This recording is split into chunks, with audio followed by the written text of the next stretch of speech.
समझ गई ना? हेलो दोस्तों, किसी को छोड़ने में वक्त नहीं लगता है। तिरानी अपन ऐश कर चाहे यासी कर, मैं ना किसी के साथ में नहीं रहूंगा, अकेले रहूंगा। लेकिन इतना छल कपट उसके अंदर नहीं था जो आज छन करी है, बस एक केस करने की वजह से। जब तुके छोड़त हई तो ई तोर सोच है और तोर राजनीति है, जौन जाल बनूंगी वही जाल में फंसेरी है, हम तुके छोड़ते तो से नेक लाख गलती थी, लेकिन तुम्हारी जैसा राजनीति, तुम्हारी जैसा छल कपट, मैं क्या ही आप लोगों को बताऊं। मेरे ऊपर इतना ज़्यादा प्रेशर, इतना ज़्यादा परेशानी है, मैं बहुत ज़्यादा परेशान हो चुका हूँ ज़िंदगी को लेकर। और मैं सब कुछ अपने माँ की बात मानकर मैं इतना सारा कदम उठाया, मैं सब कुछ किया। और रानी तुम ऐसा कर रही हो तो कहीं ना कहीं मुझे बहुत ही ज़्यादा कष्ट हो रहा है, बहुत ज़्यादा गलत लग रहा है। मुझे गुस्सा में कुछ भी बोल दे रहा हूँ।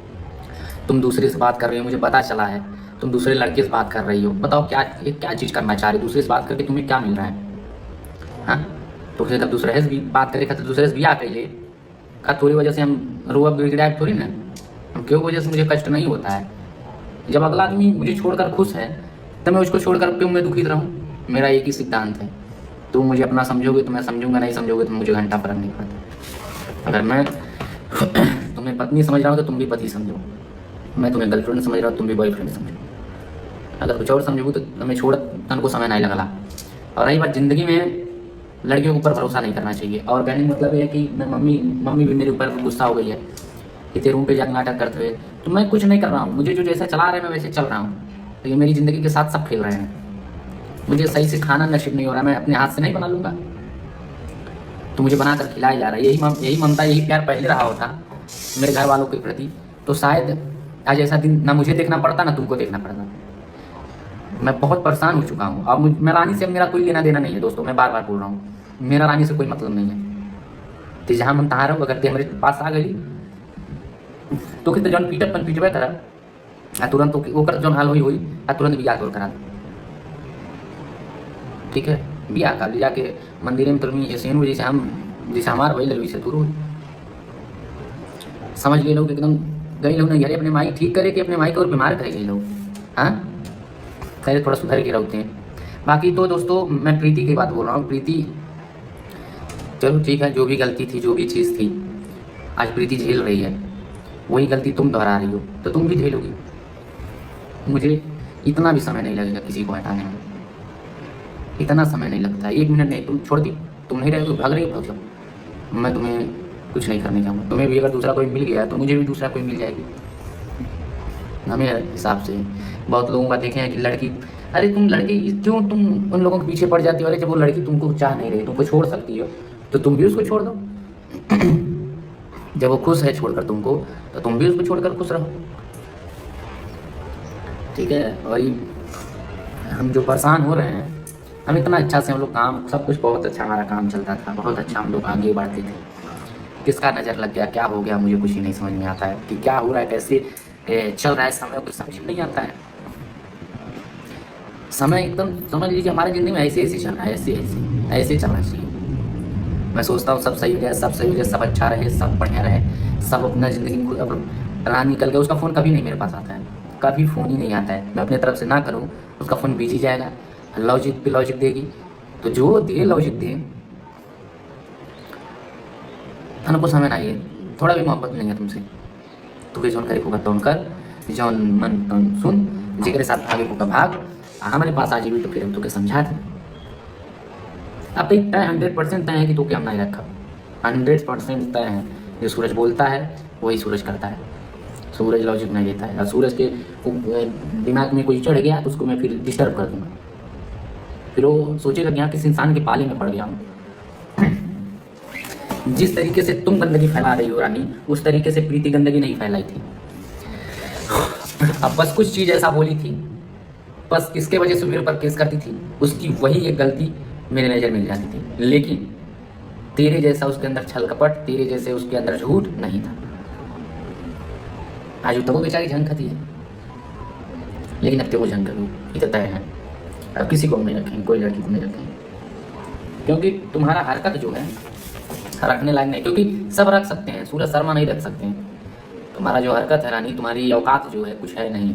इतनी फूटी बड़की हो और उसी में छलपल कर रही हो, तो जो इतना बड़ा रहता है वही ढूंढता है। सबके बस के है सूरज के साथ रहा, हजम ना होला।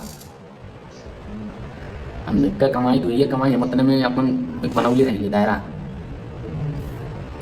तो चलिए दोस्तों, मैं कुछ ज़्यादा कहूँगा नहीं, मुझे डिस्टर्ब कर दिया। मेरे पास फ़ोन नहीं, मैसेज ऐसा की है। मैं आप सभी को स्क्रीनशॉट भी दिखाऊंगा, अगर मौका मिलेगा तो सब दिखाऊंगा मैं। अगर किससे वो बात कर रही हो भी, मेरे पास स्क्रीनशॉट आया है, क्या क्या लेकर बात कर रही हो व्हाट्सएप पे।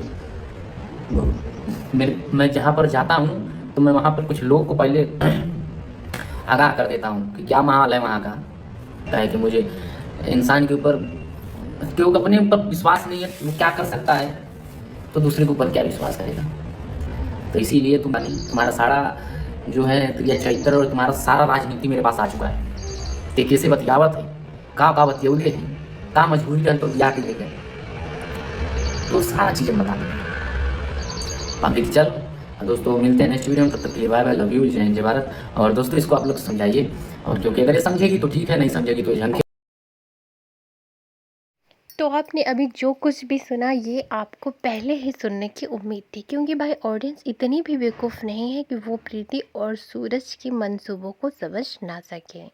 ऑडियंस पहले से ही ये सारी चीज़ें सोच समझ के बैठी थी कि भाई आज नहीं तो कल उनको ये सारी चीज़ें सुननी पड़ेगी सूरज के मुंह से, क्योंकि ऑडियंस को अच्छे से पता था कि सूरज और प्रीति दोनों मिल के रानी को यूज़ कर रहे हैं सिर्फ और सिर्फ अपने व्यूज़ के लिए। और ना ही यहाँ पे सूरज ने कोई शादी करी थी, और ना ही रानी सूरज की पत्नी थी, और ना ही वो रानी जिसे सोशल मीडिया पे रानी बताया गया उसका नाम रानी है। इसके बावजूद भी ये सारे ड्रामे चलते रहे और ऑडियंस भर भर के इनके वीडियो को वॉच करती रही, और इतना ही नहीं इन्हें सपोर्ट भी करती रही, सिर्फ इस वजह से कि शायद हो सकता हो कि प्रीति के साथ जो सारी चीज़ें हो रही हैं वो रियलिटी हो। क्योंकि भाई प्रीति जिस तरह से रो रही थी, गा रही थी और लोट पोट की नौटंकी कर रही थी, उस हिसाब से ऑडियंस को यही लग रहा था कि भाई कोई भी औरत इस हद तक नौटंकी नहीं कर सकती। हो सकता है कि भाई ये सारी चीज़ें सच हों, क्योंकि भाई जो भी ऑडियंस किसी ब्लॉगर को वॉच करते हैं, उन्हें देखते हैं, उनकी दुख तकलीफ़ों को समझते हैं, उनसा रिश्ता ढूंढना काफ़ी मुश्किल हो जाता है अपनों में, जो रिश्ता वो एक ब्लॉगर से बना के रखते हैं। और यही रीज़न है कि वो इमोशनली अटैच होते हैं, जिसकी वजह से वो भर भर के सपोर्ट भी करते हैं और बहुत सारे अच्छे अच्छे कमेंट्स भी करते हैं। और ऐसे ही बहुत सारे अच्छे कमेंट्स आ रहे थे प्रीति को, क्योंकि भाई ऑडियंस को लग रहा था कि प्रीति को इस समय मोटिवेट करने की ज़रूरत है और अच्छे कमेंट्स करने की ज़रूरत है। जबकि बहुत सारी ऑडियंस अच्छे से समझती थी कि भाई सूरज और प्रीति दोनों मिलकर नाटक कर रहे हैं, लेकिन भाई ये नाटक वो सूरज के मुंह से सुनना चाहते थे, जो कि आज सूरज अपने मुंह से खुद ही बता रहा है कि किस तरह से वो रानी को छोड़ने की बातें कर रहा है, और अब सारी गलतियाँ उसे रानी में नज़र आ रही हैं। क्योंकि भाई मान लीजिए इनके लिए बहुत ही सहज हो गई हैं सारी चीज़ें, कब किसी को पकड़ना है, कब छोड़ना है, कब शादी करना है और कब तलाक देना है। मानो इनके लिए हो गया हलवा, फटाफट से बनाया, गर्मा गर्म सर्व किया और फिर खा लिया। फिलहाल इन सारी चीज़ों को देखकर आपका क्या कहना है, आप भी अपनी राय कमेंट सेक्शन में ज़रूर दें।